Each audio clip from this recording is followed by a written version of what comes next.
Hello, പുതിയൊരു വീഡിയോയിലേക്ക് എല്ലാവർക്കും സ്വാഗതം. തംബ്നെയിൽ കണ്ടപ്പോൾ എന്താണ് ടോപ്പിക് എന്ന് നിങ്ങൾക്ക് മനസ്സിലായി കാണുമല്ലോ.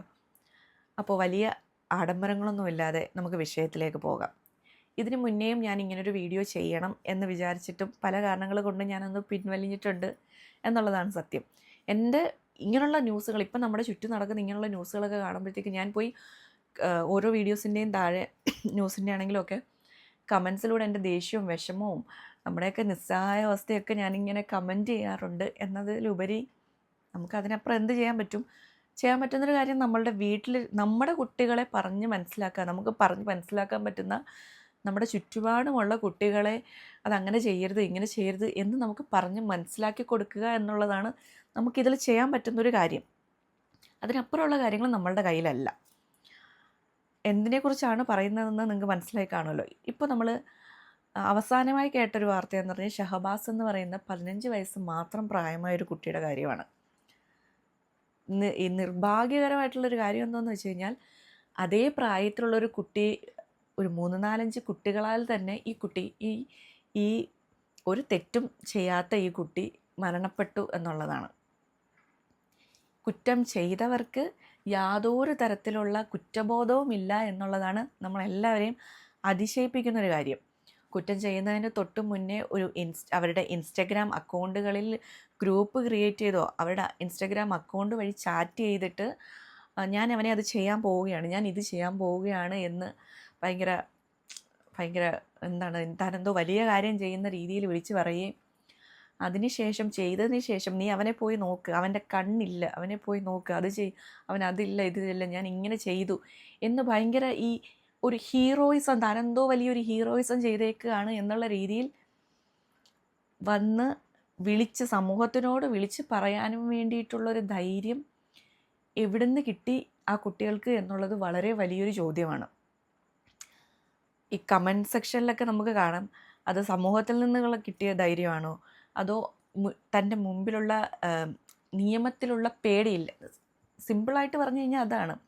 അവർക്ക് നിയമത്തിലൊന്നും ഒരു പേടിയില്ല, സമൂഹത്തിനെ പേടിയില്ല, അവരുടെ മാതാപിതാക്കളെ പേടിയില്ല, ചുറ്റുപാടിനെ ഒന്നിനെ അവർ ഭയക്കുന്നില്ല.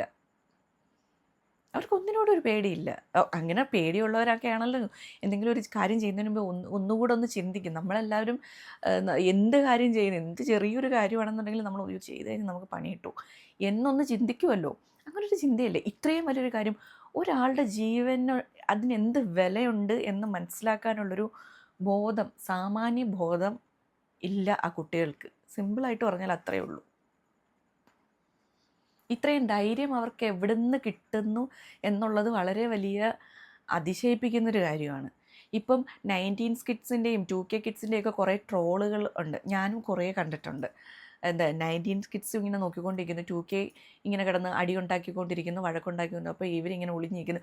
ഇതൊക്കെ ഒരു തമാശ, ട്രോളുകൾ തമാശകളാണ്. ട്രോളുകളൊക്കെ കാണുമ്പോൾ നമ്മളതൊക്കെ ഇങ്ങനെ ചിരിച്ച് കളയുമെങ്കിലും അതൊന്നും ചിരിച്ച് കളയേണ്ടുള്ളൊരു കാര്യമേ അല്ല. നമ്മൾ ഈ 2K എന്ന് പറയുന്നതും നമ്മുടെ മുമ്പിലുള്ള തലമുറ നമ്മുടെ സഹോദരന്മാരാണ്, അല്ലെങ്കിൽ നമ്മുടെ മക്കളും ഒക്കെ അതിലോട്ട് പൊയ്ക്കൊണ്ടിരിക്കുന്നവരാണ്.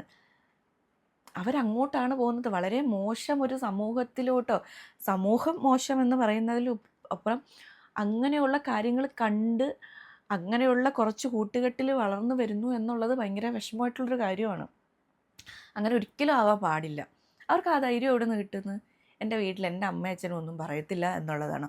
അല്ലെങ്കിൽ സമൂഹം ഇന്ന് കുറച്ച് നാൾ ഇവരിത് പറയും, അത് കഴിഞ്ഞ് കുറച്ച് നാൾ അവർക്ക് വേറെ ടോപ്പിക് കിട്ടും, അവരങ്ങോട്ട് പോകും. അങ്ങനെ ഒരു ധൈര്യമാണോ? അല്ലെങ്കിൽ ഇതിനൊന്നും വലിയ കുഴപ്പമില്ല. ഇതിപ്പോൾ ചെയ്താൽ തന്നെ ഞാൻ കുറച്ച് നാൾ പോയി ജയിലിൽ കിടക്കുമായിരിക്കും, എന്നിട്ട് കുറച്ച് നാൾ കഴിയുമ്പോഴത്തേക്ക് ഒരു 5-6 വർഷം കഴിയുമ്പോൾ ഞാൻ ഇറങ്ങി വന്ന് പഴയതുപോലെ എന്തെങ്കിലുമൊക്കെ ജോലിയൊക്കെ ചെയ്തങ്ങ് ജീവിച്ചങ്ങ് പോകാം, ഇത്രയൊക്കെ ഉള്ളൂ എന്നുള്ളൊരു ധാരണയാണത്. അത് വ്യക്തമാണ്, നമുക്ക് ഓരോരുത്തർക്കും വ്യക്തമാണ്. നിയമത്തിൽ പേടിയില്ല. ചിലർ വന്നിരുന്നുകൊണ്ട് കമൻറ്റ് ബോക്സിൽ പറയാറുണ്ട്, അവനെ കൊന്നെങ്കിൽ ഇവന്മാരെ അതുപോലെ കൊന്നുകളയാം. ഈ വാളിന് വാള്, കത്തിക്ക് കത്തി എന്നൊക്കെ ഒരു പഴഞ്ചൊല്ല് പറയാറുണ്ടല്ലോ. അങ്ങനെ എങ്ങനെ കൊണ്ടുവരാൻ പറ്റും? അങ്ങനെയാണെങ്കിൽ എല്ലാവരും തല്ലിയും കൊന്നും അങ്ങോട്ടും ഇങ്ങോട്ടും അടിച്ചൊക്കെ അങ്ങ് ചാവത്തില്ലേ? അങ്ങനെ അല്ലല്ലോ. ഇവർക്ക് വേണ്ടുള്ളത് മാതൃകാപരമായ ശിക്ഷാരീതിയാണ്. ഇവർക്കൊരു ശിക്ഷ കിട്ടി, ആ ശിക്ഷ കണ്ട് ഇനി വരുന്ന കുട്ടികൾക്കെങ്കിലും അല്ലേ, ഞാനിങ്ങനെ ചെയ്തു കഴിഞ്ഞാൽ എൻ്റെ ഭാവി പോവും, എനിക്ക് സമൂഹത്തിന് മുന്നിൽ നേരെ ഇറങ്ങി നടക്കാൻ പറ്റത്തില്ല, എനിക്കത് നാണക്കേടാണ് എന്നുള്ളൊരു ഒരു ഒരു കുറച്ചെങ്കിലും ഒരു ബോധം കൊണ്ടുവരാൻ പറ്റണം. കുറച്ചെങ്കിലും അല്ല, അങ്ങനൊരു ബോധം കൊണ്ടുവരാൻ പറ്റണം. അങ്ങനെയുള്ള നിയമരീതികൾ എന്ന് പറഞ്ഞാൽ അങ്ങനെയുള്ള ശിക്ഷാരീതികൾ വരണം. നിയമത്തിനെ പറയുകയല്ല, അങ്ങനെയുള്ള ശിക്ഷാരീതികൾ വന്നാലല്ലേ പേടിക്കുകയുള്ളൂ. കഴിഞ്ഞ ജാനുവരി 15 മിഹിർ എന്ന് പറയുന്നൊരു കുട്ടി, അതും ഇതുപോലെ 15 വയസ്സായിട്ടുള്ളൊരു ആൺകുട്ടി, ഇതുപോലെ ബിൽഡിങ്ങിൻ്റെ മണ്ടേന്ന് വീണ് മരിച്ചു, ചാടി മരിച്ചു. പിന്നീട് പാരൻസ് അന്വേഷിച്ച് പോയപ്പോഴാണ് കാര്യം എന്താണെന്ന് അറിഞ്ഞത്. ക്ലോസറ്റിൽ മുഖമമർത്തി വെച്ച് നമ്മൾ ഈ ന്യൂസൊക്കെ കേട്ടതാണ്. അതിൽ ലിക്ക് ചെയ്യിപ്പിച്ചതും ആ കുട്ടിയെ ഫ്ലഷ് ചെയ്യിപ്പിച്ചതും ആ കുട്ടിക്ക് എത്രത്തോളം മാനസികമായിട്ടുള്ള ബുദ്ധിമുട്ട് ഉണ്ടായിട്ടുള്ളത് കൊണ്ടാണ് ആ കുട്ടി അങ്ങനെ ചെയ്തത്. ആ ഒരു ന്യൂസ് വന്നപ്പോൾ എൻ്റെ മകൾക്ക് 6 വയസ്സാണ്. അങ്ങനെ ഒരു ന്യൂസ് വന്നപ്പോഴത്തേക്ക് ഞാൻ എൻ്റെ മോളെ വിളിച്ചിരുത്തി പറഞ്ഞു, മോളെ ഇങ്ങനെ ഫ്രണ്ട്സിൻ്റെ സൈഡിൽ നിന്നോ അല്ലെങ്കിൽ വല്ല ചേച്ചിയോ ചേട്ടന്മാരോ ഇങ്ങനെയൊക്കെ എന്തെങ്കിലുമൊക്കെ മോൾക്ക് വിഷമമാവുന്ന കാര്യത്തിൽ എന്തെങ്കിലുമൊക്കെ ചെയ്ത്, ഞാനിങ്ങനെ 6 വയസ്സൊരു കുട്ടിക്ക് മനസ്സിലാകുന്ന ഭാഷയിൽ വേണം ഞാൻ ആ കാര്യം അവതരിപ്പിക്കാൻ. ആ രീതിയിൽ ഞാൻ എന്തെങ്കിലും ചേച്ചിമാരെന്തെങ്കിലും മക്കൾക്ക് ഇഷ്ടമല്ലാത്ത പറയുകയോ അല്ലെങ്കിൽ അടിക്കുകയോ എന്തെങ്കിലുമൊക്കെ ചെയ്ത് കഴിഞ്ഞാൽ മക്കൾ ആദ്യമേ പോയി മിസ്സിൻ്റെ അടുത്ത് പറയണം. മിസ്സ് കേട്ടാലും ഇല്ലേലും അമ്മയോട് വന്ന് പറയണം. അമ്മയുണ്ട്, അച്ഛനുണ്ട്, അച്ചാമ്മയുണ്ട്, ചേച്ചിയുണ്ട്, എല്ലാവരും, കുഞ്ഞമ്മയും കൊച്ചച്ഛനും എല്ലാവരും ഉണ്ട്.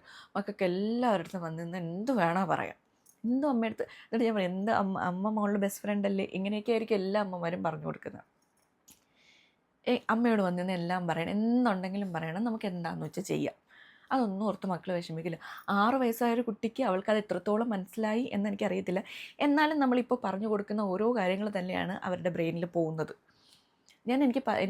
എൻ്റെ ഒരു അറിവിൽ, എൻ്റെ ഈ ഒരു ഇതിൽ പറ്റുന്ന രീതിയിൽ ഞാൻ ആ കുട്ടി എൻ്റെ മോൾക്ക് പറഞ്ഞു കൊടുത്തിട്ടുണ്ട്. നമുക്ക് അത് ഈ മിഹിറിൻ്റെ പോലുള്ള പ്രശ്നങ്ങൾക്കാണ് ഞാൻ ഇങ്ങനൊരു കാര്യം പറഞ്ഞത്. ഈ ഷഹബാസിനെ പോലുള്ള കുട്ടികളുടെ കാര്യത്തിൽ നമുക്ക് എന്ത് ചെയ്യാൻ പറ്റും? അതിന് ഓപ്പോസിറ്റ് നിൽക്കുന്ന കുട്ടികളെ പോലുള്ളവരെ വന്നു കഴിഞ്ഞാൽ എന്ത് ചെയ്യാൻ പറ്റും? നമുക്ക് ചെയ്യാൻ പറ്റുന്നൊരു കാര്യം, നമുക്ക് നമ്മുടെ വീട് നന്നാക്കാം. നമ്മുടെ കുട്ടികളെ നമുക്ക് ഒരു പരിധിവരെ നമുക്കവരെ നമ്മുടെ കയ്യിലാണ്, നമുക്കവരെ പറയാം. നമുക്കിങ്ങനെ എപ്പോഴും ഇങ്ങനെ അവരുടെ അടുത്ത് മക്കളെ ഇങ്ങനെയാണ് കാര്യങ്ങളെന്ന് പറഞ്ഞ് മനസ്സിലാക്കാം. അതിനപ്പുറം ഇവർ പിന്നെ ഇവരുടെ ഒരു കൂട്ടുകെട്ട് പോകും. ഇവർ ഈ സമൂഹത്തിലേക്ക് തനിച്ച് എപ്പോഴും നമ്മൾ പറയുന്ന കേട്ട് ഇരിക്കണം, അതില്ല. പക്ഷെ പറ്റുന്നത്രയും നമുക്ക് ചെയ്തു കൊടുക്കാം. എന്ത് തെറ്റ് ചെയ്ത് വരുമ്പോഴും ആ സപ്പോർട്ട് ചെയ്യുന്നൊരു പാരൻസ്, ഇപ്പോൾ തെറ്റ് ചെയ്താലും അങ്ങ് ക്ഷമിച്ചാൽ പോട്ടെ, മക്കളല്ലേ പോട്ടെ.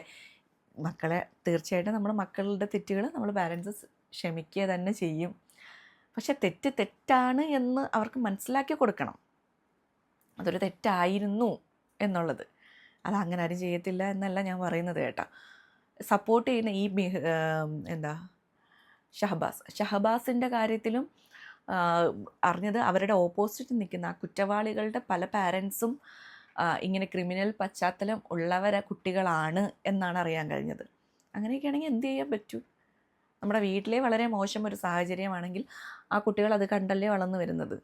ചിലപ്പോൾ അവർക്കും അതൊരു ധൈര്യമായിരിക്കും, ഞാൻ എന്ത് ചെയ്താലും വലിയ പ്രശ്നമൊന്നുമില്ല, ഞാൻ നൈസായിട്ട് ഇവർ വരും എന്നുള്ളൊരു ധൈര്യമായിരിക്കാം.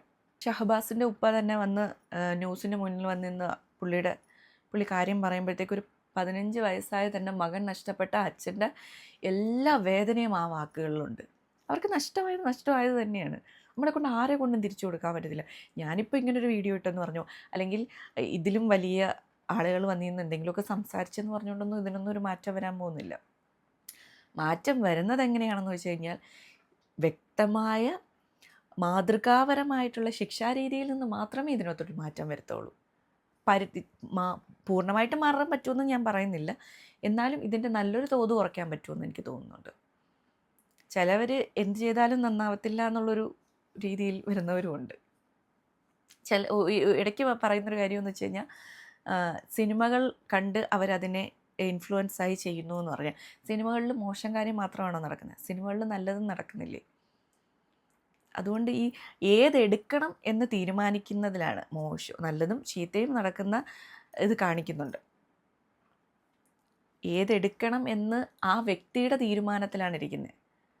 നല്ലതെടുക്കാമല്ലോ, അവരെന്തുകൊണ്ട് എടുക്കുന്നില്ല? അപ്പോൾ ആ വ്യക്തിയുടെ സെലക്ഷനാണത്. എങ്കിൽ ഞാൻ അതിനകത്തുള്ള വയലൻസ് കുറച്ച് എടുക്കാം, അതാണ് എനിക്ക് ഭയങ്കര അടിപൊളി, അതാണൊരു ഹീറോയിസം. അതൊന്നുമല്ല. ഇപ്പോൾ ഈ വീഡിയോ ഏതെങ്കിലും ഒരു കുട്ടി കാണുവാണെങ്കിൽ ഞാൻ പറയുകയാണ്, അതൊന്നും മക്കളെ ഒരു ഹീറോയിസം അല്ല. കൂടെ ഇരുന്ന് പഠിക്കുന്നവൻ്റെയും കൂടപ്പിറപ്പിൻ്റെയും നമ്മുടെ കൂടെ ഉള്ളവൻ്റെയും വേദനയും അവൻ ഞാൻ എന്തെങ്കിലും അറുത്തുമുറിച്ച് പറഞ്ഞു കഴിഞ്ഞാൽ അവൻ്റെ മനസ്സ് വിഷമിക്കുമെന്നും, അല്ലെങ്കിൽ ഞാൻ എന്തെങ്കിലും പറഞ്ഞു കഴിഞ്ഞാൽ അവനത് ഞാനൊരു അടി കൊടുത്തു കഴിഞ്ഞാൽ അവൻ്റെ ദേഹം നോവുമെന്നും മനസ്സിലാക്കാൻ പറ്റാത്തത് വളരെ വലിയൊരു ഗതികേടാണ്.